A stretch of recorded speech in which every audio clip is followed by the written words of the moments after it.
There's a verse in the Vedic literatures. It says Brahmeti Paramameti Bhagavaniti Shabdaye, which means there's three aspects to the absolute truth. One is Brahman, which means the force, the energy that you talk about. And a lot of people, that's to the height of where they can attain, that they just see the divinity as a force, as a light. Then Paramameti is the next step, if people are ready for that, where it begins talking about how divinity or the supreme divine is within every single living entity's hearts.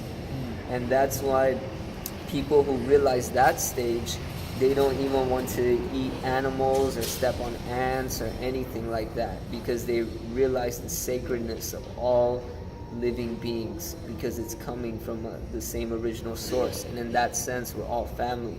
It's the only way we can get rid of racial violence and skin colors and all this different external prejudice, when we realize we're all a spiritual family. And then the last stage, we talked about Brahmeti, we talked about Paramameti. Third stage is Bhagavan. And what Bhagavan reveals is that divinity actually has a form. And we are right now in a material world, in a material atmosphere, in a material dimension. But this is a shadow to the actual dimension. It's somewhat in a dream right now. Like, this is just all a dream. And there's a spiritual planet out there that has the actual reflection of what we're reflecting right now. We're reflecting it in a perverted way. But in the spiritual planets, it's actually at its true core. So there you have eloquence, here we got arrogance. There you got selflessness, here we got selfishness. There you have love, here we have lust. And so when you understand how we all have forms, where did these forms come from? And so divinity, the supreme divine, at its last stage actually has a form. There's spiritual planets, there's houses, there's animals. Everything that's here is also over there, but it's in a spiritualized fashion. And that's what the Vedas reveal ultimately. Because we are persons, and we like to be with people.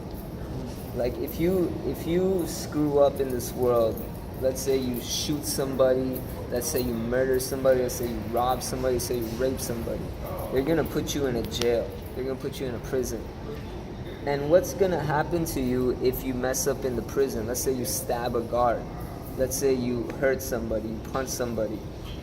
What type of punishment can they give you then?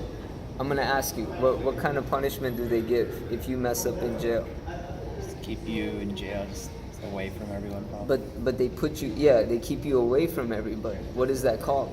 Like solitary confinement. Solitary confinement. So it's actually a punishment to be alone, to be idle. And so this should represent something, that we are meant to be with people. We're meant to thrive with people. And so the spiritual world is full of personality, and God is full of personality. He also likes to interact, and that's what Krishna represents. If you see his behavior, his character, his nature, he is also just like a person in a spiritualized fashion. So we just study this very deeply, and by studying this, we become more personal ourselves. We learn to treat people better. We see them as humans rather than objects. And so that is the evolution of consciousness that takes place when someone joins Krishna consciousness. So you guys are kind of trying to bring the spiritual kind of ideal world kind of into practice. Yeah, that's right. Okay, it's pretty cool.